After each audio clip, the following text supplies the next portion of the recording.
Hi, I'm Glenn Darcy, Vice President of Product Management for Arturia.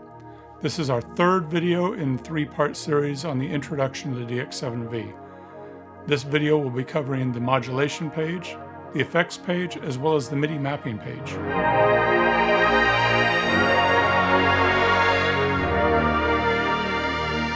The one thing that the original DX7 never really had much of was modulation abilities. You had velocity, you had LFO, you had a couple of things, but nothing really interesting. On this, we wanted to blow it out here a little bit. So what we've given you is we've given you a modulation matrix, actually three of them. It's three 8x8 matrices, 1 through 8, 9 through 16, 17 through 24. And each of these can have separate sources and destinations. So you can see that this top row changes from one to the next. So in the mod section, you pick and choose your source. So in this case, we've got mod wheel, but we could choose like LFO2 instead if we want. And then you choose the destination up here. So if I want something from operator 5, I can choose the pitch. I can choose envelope parameters. I can pick and choose individual parameters on the envelope. I can choose panning for operator 5, feedback, resonance, cutoff. You have a whole lot of destinations. There's a whole lot that you can do with this thing. You've really just got to start digging in, connect things, try them out, and see what happens. In the center section here, you have your LFOs. You have LFO 1 and 2. Your LFOs have multiple waveforms, all the standards.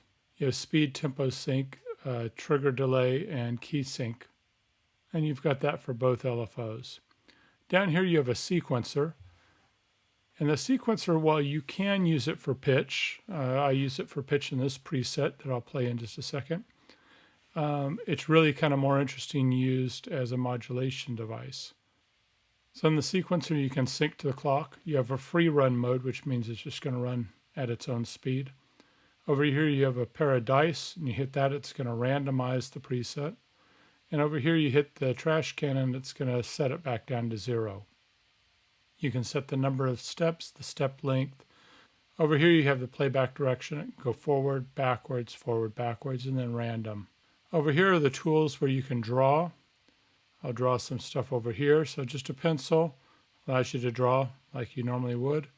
You have a line tool, so you can draw from one point to another point, build a straight line. And then you have an eraser so that you can go back and clear stuff out. On this preset here, I've got this sequencer is coming out of here and it's going to the transpose.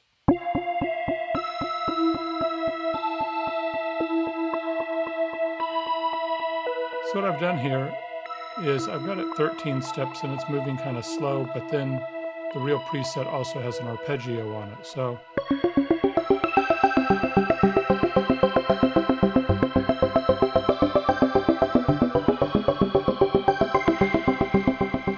while you have the arpeggio playing the notes that you're playing, you then have this pattern that's kind of going on in the background at a slower pace than the arpeggio. It's very powerful between the sequencers, the LFOs, the modulation matrices. All the stuff that you can do here is pretty crazy. Then you also have your modulation envelopes. You can also reach them right here. But you can go here into the mod page where you can also then tweak them. So if you're setting amounts, it's nice to be able to get to them right here. And again, they can be DX7 mode, DADSR, or multi-segment.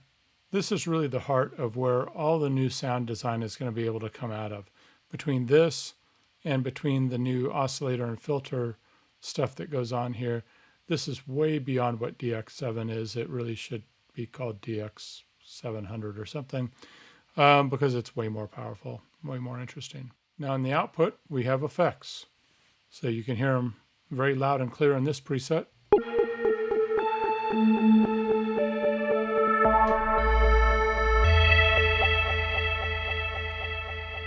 So you've got 4 effect slots. You can pick and choose what the effects are. You've got all the standard complement of things. You've got analog delays, digital delays, overdrives, destroyers, all kinds of crazy stuff here. You can enable and disable the effects quickly, and then you can set whether they're in series or in parallel. So in parallel, I've got 2 inputs. I can affect the left side and the right side totally different, and then send them out to the two mixes. You can see the arrows here that show the signal path. When I go into series mode, however, you see the signal path goes from here, down to here, across to here, up to here, and then out. So it puts all four into series.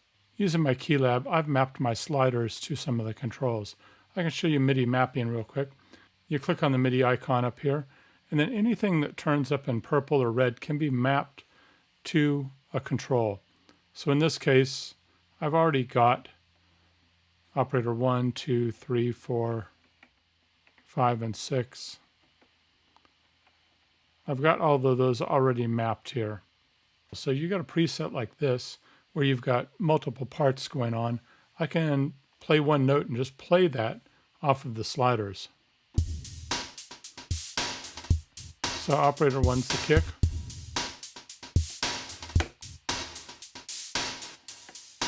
So we can drop the kick out. Operator 2 is the sine.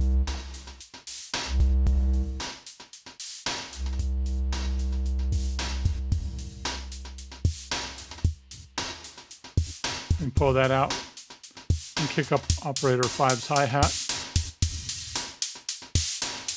Operator 6 is modulating it. So we can make it more metallic or less by just varying the level.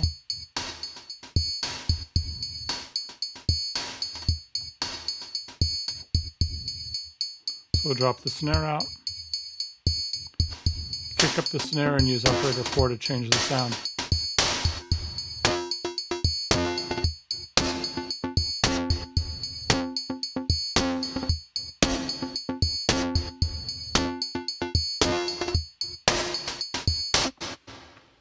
So you see, once you've got a nice controller keyboard mapped to some of these parameters, but besides just doing sound design, you can set up patches that actually allow you to perform on the front panel. I hope these introduction videos have given you a little idea of how powerful the DX7 V software is.